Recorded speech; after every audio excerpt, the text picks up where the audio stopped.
was with this girl, this first long-term Colombian girlfriend, and it was great. Like I was living a dream. Like obviously, I in the back of my head, I knew something was up. Like I knew I had to go back to the United States or something, or it was gonna not end well. But I was just living in the moment, and um, I just wanted to enjoy the moment, and maybe it could go long term. Who knows? But I kind of have been burned so much in my life with how reality hits that I was still skeptical. But I didn't want to like keep looking for another girl, and I like this one girl, so it's like let's keep it going as long as I can. So eventually, she invites me to her place a few times. We just have a good time. We go on different types of dates. We go to like museums and stuff.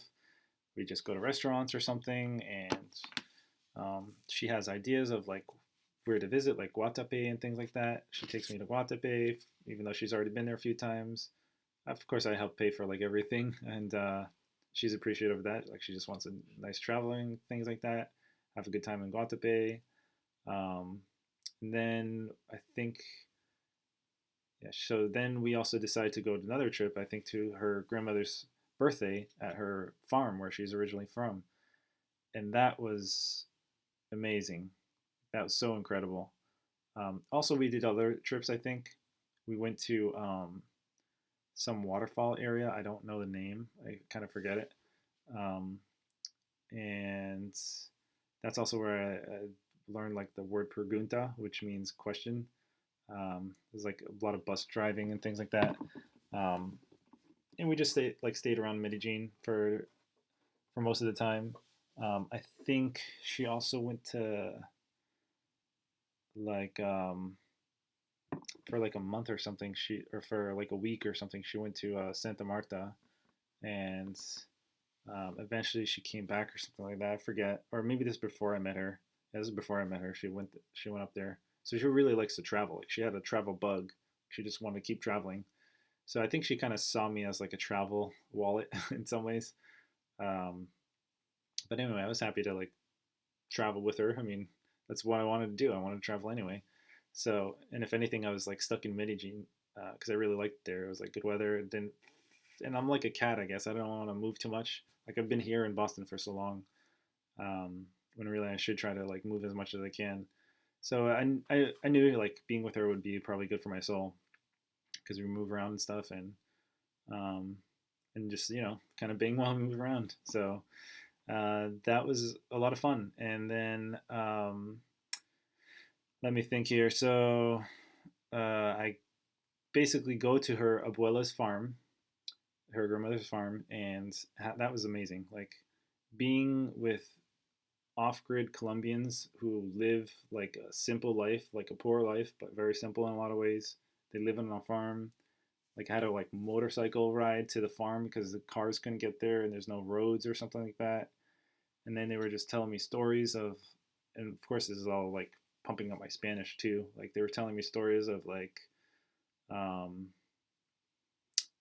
their family and yeah, how wild it is out there, and uh, how they sell cows and things like that, um, and how her dad owns like a beehive, and how they, um, just got to meet her cousin and things like that, and just hang out with their family. It was amazing. And like her dad would ask me questions like, "Do you see yourself having kids and stuff like that?" I'm like, no, because I couldn't even explain it that well. But it's like no, because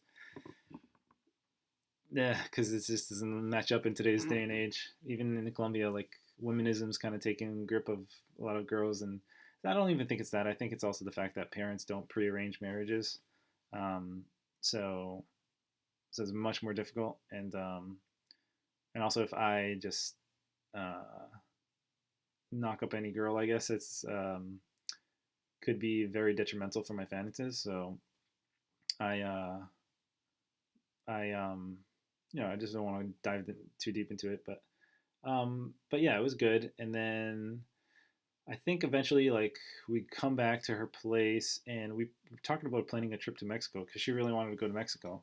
And I was just sitting there, like, I don't really want to go to Mexico, but I do like her, and Mexico's like on the way back to the United States. So like maybe that's what I'll do. It's like I'll go to Mexico and I'll split up and go back to the United States and call my Colombia trip, ending because I was getting like homesick and my visa was gonna expire and I was just like nervous in a lot of ways and thinking I would like overstay or something and um,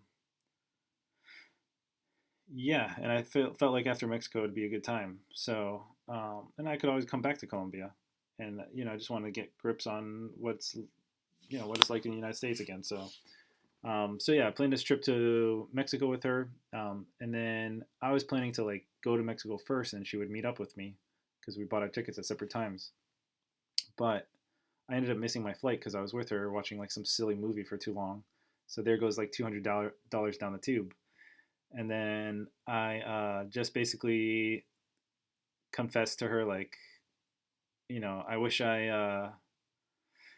wish I could save that money or something. And I was just like confessing that I was like distressed because I just lost $200. And then she's like, it's okay. You could just stay with me and then save your money, and then we can just buy another ticket and go. And I was like, okay, that works. Yeah, because I don't want to pay like expensive prices for Airbnbs and stuff. And being with her and her bed and stuff is fine by me. So it ended up working, and that was like a lot of fun. It was actually a good thing that I lost that ticket, actually, I guess. Um, so anyway, yeah, so we had a good time. We eventually fly to Mexico, and I think our first stay was, yeah, we were looking for like Airbnbs or something, and I want to say, yeah, our first Airbnb was a really sketchy place. It was like near some cemetery or something like that, but it was a quaint town, and I enjoyed it. The internet was terrible, and it was in Mexico City, so it wasn't too far. We could like take the train and stuff. Um, but yeah, it was a good time. Like I don't really know much. I don't know what to say about it. I think we were at that point. We kind of went into a little bit of an argument, or like I could sense like she was like something was off. Like maybe it was just that place or her vibe, or she thought it was too cheap or something like that. Um, but it was good. I mean, I can't complain. But yeah, basically we stayed like, let's see if I can find my um, Mexico videos here. So yeah, so final days in Colombia. Yeah, so this is like me leaving Colombia. Oh yeah, and I also forgot to talk about a Smash tournament. So I did eventually decide to type in like Smash tournaments and stuff in Colombia, and I met up with like some Smashers and stuff. Played a lot of Smash Ultimate. That's another really good way to meet and make friends. Um, like Smash, and I guess there's other ideas you can have, but like going to like a more niche WhatsApp group is definitely a good idea. I think let's see here. How do I move this to front view? To top. So yeah, I think if you just go to like language exchanges and stuff like that, it's not like something niche enough to like really fan over. Like it's not like one of my actual hobbies.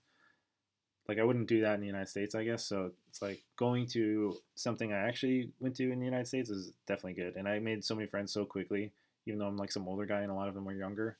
Like it's still that same situation. Like a lot of them really appreciate English and that's how they get good at Smash. And a lot of them spoke English like really well. So I was really surprised at like how intelligent some of these gamers were. And it was a good way to meet a lot of friends. But ultimately, like I joined their like WhatsApp group and I still talk to them a little bit, but I miss them. I honestly miss them. I wish I could have like spent more time with them and got to live with them and like really establish a life there, but it's just not my deck of cards, I guess. Um, I mean, it was an honor just to even visit them down there. Like it's not something I could probably repeat many times in my life. So anyway, I had a good time down there. Where's my Mexico videos? Let's go back up. So yeah, so these might be out of order. Um, so that's the last time I was in Colombia. I think this is First time in Mexico, I don't quite remember. I think I just took these at random. But Mexico is good. So I guess I'm getting a little lazy, and I don't want to talk too much about uh, my whole Colombian adventures. I'm trying to explain everything, but I'm skipping a lot of details. Like even in some of these videos, like I would love to annotate over them and just kind of talk about my experiences and stuff. Um, yeah, this is like a bug or something I think I found. And yeah, Mexico City is like amazing architecture and stuff. I wish I could have like really spent more time there, but it's expensive, or it's like Mexico City was a bit more expensive than Medellin, and I was like trying my best to keep my budget small. Uh, but I'm glad I spent, I guess, the way I spent, because I probably would have ran out of money if I had let that girl like do whatever. But okay, so yeah, so we were in Mexico City, and then we just pass time there. I'm working 8 hours a day. We go to like museums and stuff, and it was a good time. Like, and then we would come home, cook, and watch like Disney movies and stuff like that. We watched like oh man, what is that movie? It's like a Mexican like CGI movie about the Mexican holiday, Mexican Halloween, Cinco de Mayo, Disney Cinco de Mayo movie. Forget what its name is. It's Coco. Yeah, we watched Coco, and like I cried a little and stuff, and it was just sweet. Like it was good memories. And just the place we were in was the kind of memorable. It was like near a graveyard, and I liked it. I don't know if she liked it so much, but it was also near a quaint like little shopping district. We like walked around. It wasn't perfect or anything, but then we could take the train to like the actual city, and that's where we saw like the some kind of angel or something like that. And yeah, and it was just interesting. It was like a good time. But yeah, so then let's see here. So then we also went from Mexico City to uh, uh, Wakata, Wagam, something like that. Man, I'm bad with like memorizing things. It just goes to show I don't travel too much. So let's go Mexico City. Started with like an M, like Wagamama or something like Wakata. I think it's like Wakata or something. Um, it's like more south. So we just flew from Mexico. Oh yeah, Osaka. I forget how this is pronounced. Uh, let's find out. Osaka. This is where it was, I think. Uh, how do you pronounce?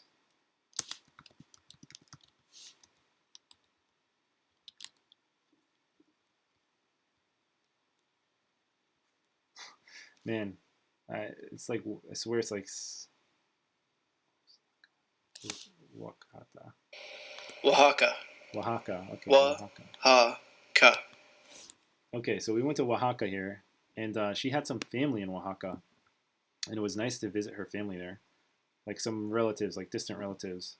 And we got to stay in their home for like free for a little while, and they were just really nice people. It was nice to enjoy Cinco de Mayo with them, because I think that's when Cinco de Mayo actually happened. Uh, and meanwhile, I'm just like coding on my laptop, visiting her cousins and things like that, and um, yeah, just staying in like a small room. And we just like slept on a bed together and just had a good time. And then after Oaxaca, we went to Cancun, and she also wanted to go to Merida, but we were traveling a lot. Like we were only staying in a place for like 1 or 2 weeks or something like that. And I'm like working full time, so I'm not really as disconnected as she got to be.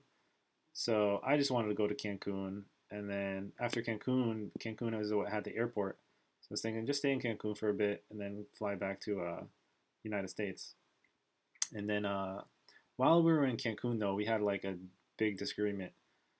like she wanted to go explore more, and I was just like, I need to save my money, and I don't know, I'm not feeling exploring because I have to work. Like I have to work like 5 days a week, and I can't just be like, no, I'm not gonna work, and I'm gonna use up all my vacation time or something, and just like bounce. Like I wanted to save my vacation time because I didn't know if I was gonna get laid off or what, and I don't know. I was just like more of like an in closet type of person. So I I guess I kind of regret that a little bit, but I think I saved money and like I don't know. I was just like going through so much in my mind. I should have stayed with her. I think that's where I messed up.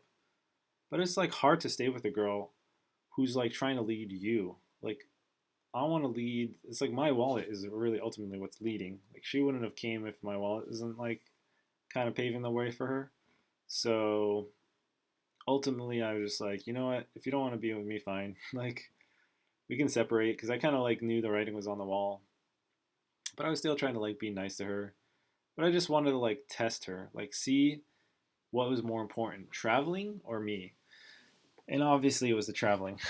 So like maybe she didn't really like me, which is just like I hate to have to do those kinds of tests, but it's like what am I gonna do? Like it was great to be with her and like reset my boundaries, but or like gave me a good sense of accomplishment and stuff like that. To be like with like I won't say like a 10 or something, but probably a 10 if you compare it to like all women on average.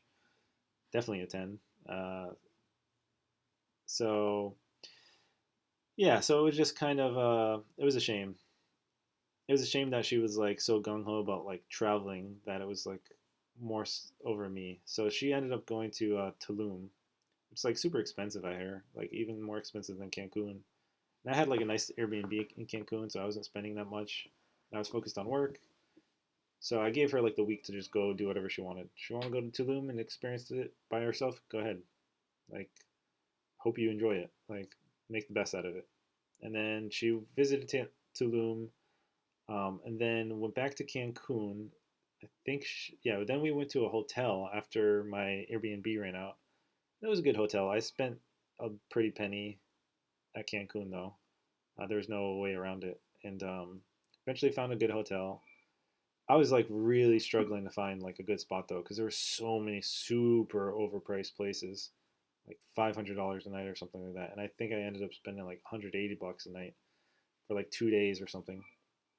So yeah, so we ended up just making the best out of our last like short time together, and then uh, yeah, and then I don't even remember how it ended, but like just said our goodbyes, and then I went back to the United States, and I stayed in the United States for a month, revisited with friends and family and stuff. Um, Honestly, it was a month, and it's not too eventful, and I think I just focused on work and stuff. And then I learned more about federal earned income exclusion. Actually, I had learned about that while I was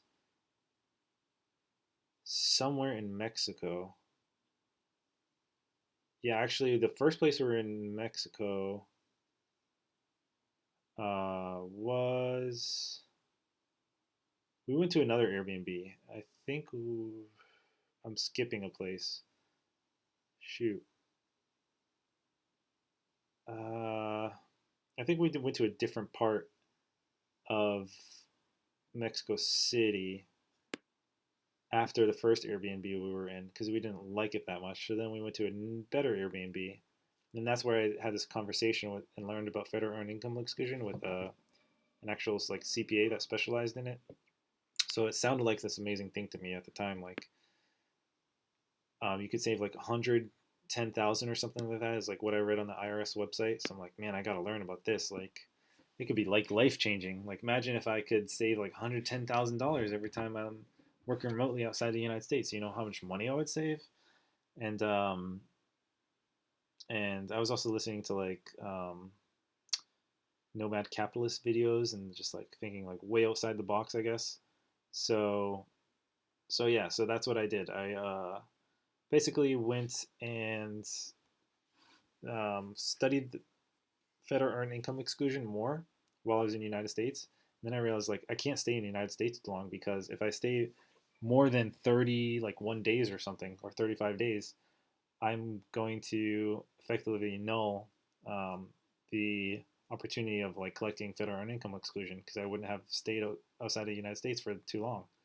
So I decided to just go back to Colombia because it was also winter and stuff there, and a lot of my friends didn't really want to hang out too much. I think I hung out with some like once, so it was good to catch up. But other than that, I just felt like I needed to go back to Colombia to potentially find out about this federal income exclusion.